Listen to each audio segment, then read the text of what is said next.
మాత్రం చెప్పగలుగుతాను. Right right Anjaneya Reddy గారు, ఒకప్పుడు భూకంపం వచ్చి ఇబ్బందుల్లో ఉంటే వాళ్ళకి ఆహారం మందులు పంపిణీ చేసింది భారతదేశం. అలాంటి భారతదేశానికి అటు పాకిస్తాన్కి సపోర్ట్ చేస్తూ ఆయుధాలు సప్లై చేస్తుంది టర్కీ. మరోవైపు చూస్తే పాకిస్తాన్లో నెలకొన్న పరిస్థితుల దృష్ట్యా కూడా అక్కడ సివిల్ వార్ స్టార్ట్ అయినట్టు తెలుస్తోంది.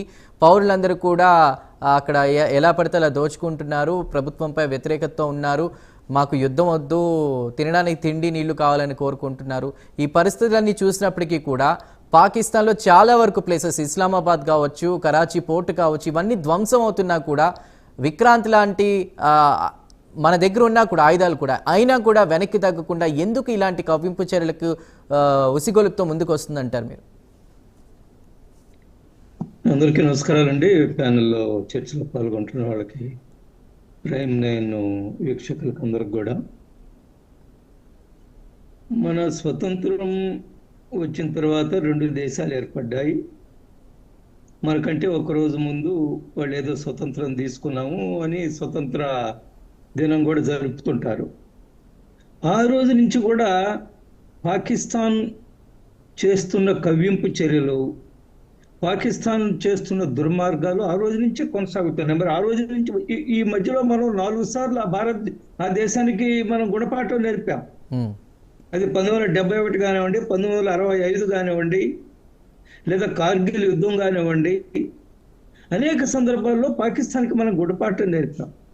1971 యుద్ధంలో 93,000 మంది సైనికులు లొంగిపోయారు. అవును, వాళ్ళందరినీ కూడా మళ్ళీ తిరిగి ఆ దేశానికి అప్పచెప్పాం.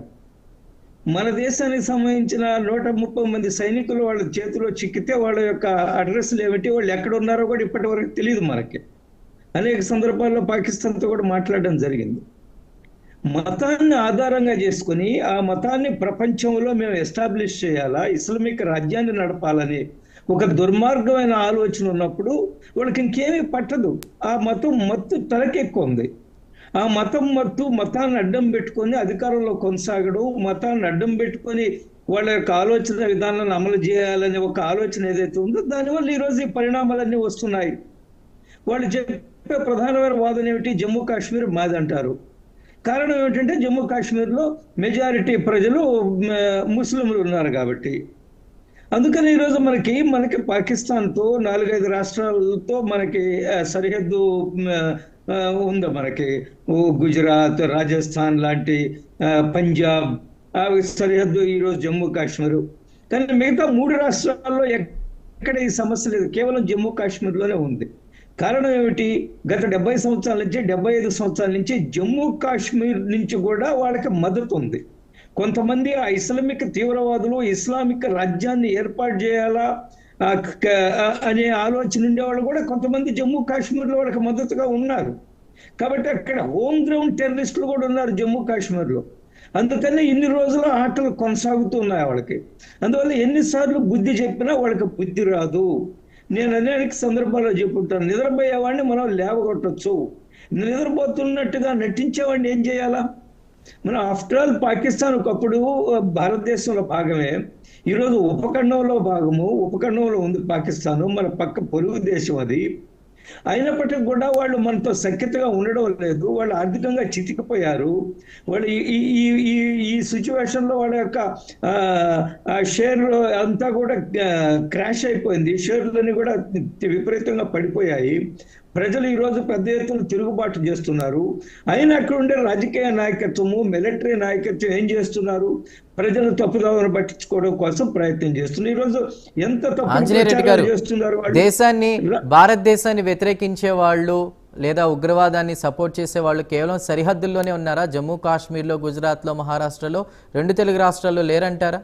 చాలా మంది రాజకీయ నాయకులు లేదంటే చాలా చాలా చాలా తక్కువ మంది ఉంటారు. జమ్మూ కాశ్మీర్తో పోల్చుకున్నప్పుడు ఎక్కడో అక్కడ చెదురుమరుగా ఉండొచ్చు, కానీ వాళ్ళు తోకాడించే పరిస్థితి ఉండదు.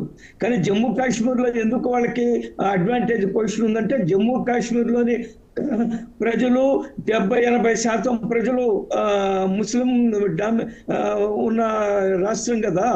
అందుకని వాళ్ళు అక్కడ మా ఆటలు చెల్లుతాయి, ఆ ముస్లింలు మాకు మద్దతుగా ఇస్తారు. ఇప్పుడు ఎందుకు వాళ్ళకి మీరు పహల్గాం పరిస్థితి ఎందుకు వచ్చింది? ఇటీవల కాలంలో పోస్ట్ 370 ఆర్టికల్ రద్దు చేసిన తర్వాత జమ్మూ కాశ్మీర్లో చాలా విపరీతంగా అభివృద్ధి జరుగుతూ ఉంది.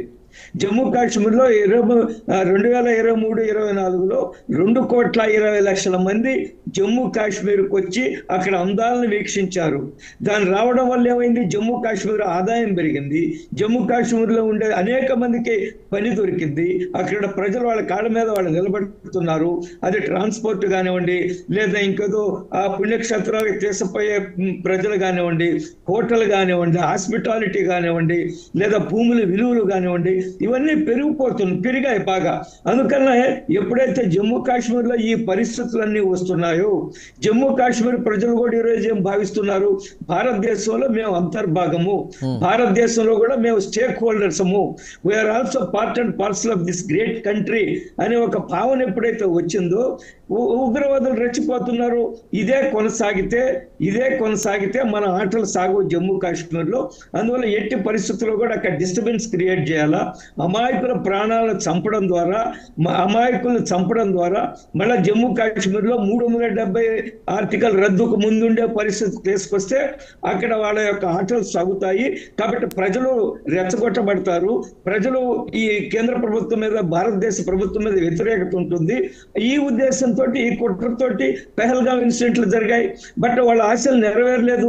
పెహల్గాం ఇన్సిడెంట్ తర్వాత భారతదేశ చరిత్రలో, జమ్మూ కాశ్మీర్ చరిత్రలో ఎప్పుడు కూడా ఇంత పెద్ద ఎత్తున ఉగ్రవాదులకి నిరసన తెలియజేసిన సందర్భాలు లేవు, ఉగ్రవాదులు వ్యతిరేకించిన సందర్భాలు లేదు. జమ్మూ కాశ్మీర్లో ఎవరైనా ఒక ఉగ్రవాది చనిపోతే అతను అంత్యక్రియలో లక్షలాది మంది ప్రజలు పాల్గొనేది, భారతదేశానికి వ్యతిరేకంగా నినాదాలు చేసిన సందర్భం కూడా ఉండేది.